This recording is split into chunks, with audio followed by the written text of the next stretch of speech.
నెల్లూరు జిల్లా జలదంకి మండలం గట్టుపల్లి గ్రామం దళితులకు మంజూరైన భూములు ఆక్రమణకు గురి అయ్యారని కావలి ఆర్డీఓకి వినతి పత్రం అందజేశారు. జలదంకి మండలం గట్టుపల్లి గ్రామంలో దళితులకు 2009లో 129 మందికి పట్టాలు మంజూరు చేశారు అని వారు పేర్కొన్నారు. అయితే అదే గ్రామానికి చెందిన అగ్ర వర్ణాల కులస్తులు ఈ భూములను ఆక్రమించారని బాధ్యత తెలిపారు. మాకు ప్రభుత్వం ఇచ్చిన భూములపై హక్కులు కల్పించాలి, ఆక్రమణలు తొలగించి న్యాయం చేయాలని, లేకపోతే ఉద్యమానికి దిగాల్సి వస్తుందని బాధితులు హెచ్చరిస్తున్నారు. మా గట్టుపల్లి గ్రామంలో ఉన్నటువంటి ప్రభుత్వ అనాధీన భూములు అప్పటి జిల్లా కలెక్టర్ ఆదేశాల మేరకు కె రామ్గోపాల్ గారు ఆదేశాల మేరకు మాకు ప్రతి ఒక్కళ్ళకి ఒక ఎకరా 50 సెంట్లు చొప్పున 145 కుటుంబాలకి పట్టాలు 1B మాన్యువల్ అయ్యి మంజూరు చేసినారు. మంజూరు చేసి సర్వే చేసి మాకు భూములు ఇచ్చే సమయంలో వెంటనే అక్కడ ఉన్నటువంటి ఆక్రమణదారులు అయినటువంటి పెత్తందారులు హైకోర్టుకు పోసి స్టే తెచ్చి స్టేటస్ కో తెచ్చి అప్పటి నుంచి ఆ భూములను ఆపేస్తున్నారు. సరే మేము ఆ భూములు కావాలని చెప్పి మాలో మేమందరం కలిసి అధికారుల చుట్టూ తిరుగుతా ఉన్నా కాలయాపన జరుగుతూనే ఉంది. కౌంటర్లు ఫైల్ చేసామన్నారు, స్టేటస్కు వెకెట్ అయింది అంటున్నారు.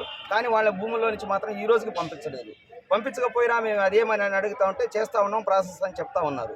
చెప్తా ఉన్న సందర్భంలో 3 నెలల నుంచి మళ్ళీ మా గ్రామంలో రీసర్వే జరుగుతుందని కొందరు ఖాళీగా ఉన్నటువంటి భూములపై కన్నేసి పెత్తందారులు అయినటువంటి రెడ్డి గారు కమ్మవాళ్ళు మళ్ళీ వచ్చి సాగు చేస్తూ ఉంటే పై విషయాన్ని మేము రెవెన్యూ అధికారులకు తెలియజేసి మా దగ్గర ఉన్నటువంటి ఆధారాల ప్రకారముగా మాకు ఆ భూమి మా హక్కు కాబట్టి వాళ్ళు ఈ విధంగా మమ్మల్ని అనేక రకాలుగా ఇబ్బంది పెడుతున్నారని తెలియజేస్తే వాళ్ళు ఫోన్ల ద్వారా మెసేజ్ చెప్పి ఆపండి అని చెప్పినా కూడా వాళ్ళు ఆపకుండా భూముల్ని సాగు చేస్తూ ఉన్నారు. ఆ సాగు చేస్తున్న సమయంలో మరలా మేము తిరిగి రెవెన్యూ వాళ్ళకి తెలియజేస్తే రెవెన్యూ వాళ్ళు మేము అందరం పోయి ఆపిన తర్వాత అప్పటి నుంచి ఆ భూముల్లోకి వాళ్ళని పోనీయకుండా అప్పటి ఎంఆర్ఓ గారు మేడము ఇప్పుడు ప్రజెంట్ ఏవోగా ఉంది ఇక్కడ ఆ మేడం వాళ్ళని పిలిపించి వాళ్ళకి ప్రభుత్వం ఇచ్చిన భూముల్లోకి మీరు ఎలా పోతారు, ఒకవేళ స్టేటస్ కో ఉంటే దాన్ని మాత్రమే ఉంచుకోండి, మిగతా వాటికి పోవద్దు దయచేసి మేము చెప్పిన దాకానని చెప్పింది.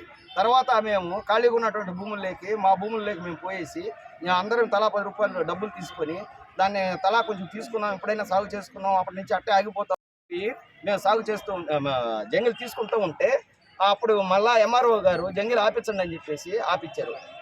మేడం ఎందుకు ఆపిస్తున్నారు, ఏమిటి కారణం, మాకు ఎందుకు ఆపుతున్నారు మా భూములు కాకుండాను అని అడిగాం. సమాధానం లేకుండా అది మేము ప్రాసెస్ అంటే ఇది చూడాలంటే అది అని చెప్తా ఉంది. ఎంత రాజకీయ ఒత్తిళ్ళైనా కూడా మేము కూడా అందరికి ఓట్లు వేస్తే మేము ఆ ఓట్ల ద్వారానే గెలిచారే కానీ మాకు గట్టుపల్లి గ్రామంలో 2 బూతులు ఉన్నాయి. ఆ 2 బూతుల్లో ఉన్నటువంటి మెజార్టీ బూతులో వచ్చేసి మెజార్టీ మా ద్వారానే వచ్చింది. అందరం మేము కూడా తెలుగుదేశం కేసాం. కానీ కేవలం ఎవరైతే పెత్తందారులు ఉన్నారో ఆ పెత్తందారులు మాటలు చెప్తున్నారో ఆ ఎమ్మెల్యే గారు కానీ అక్కడ ఉన్నటువంటి ప్రజాప్రతినిధులు వాళ్ళకే సపోర్ట్ చేస్తూ ఈ అధికారులు కూడా వాళ్ళకే సపోర్ట్ చేస్తూ అలాగనే కాలయాపన చేస్తున్నారు.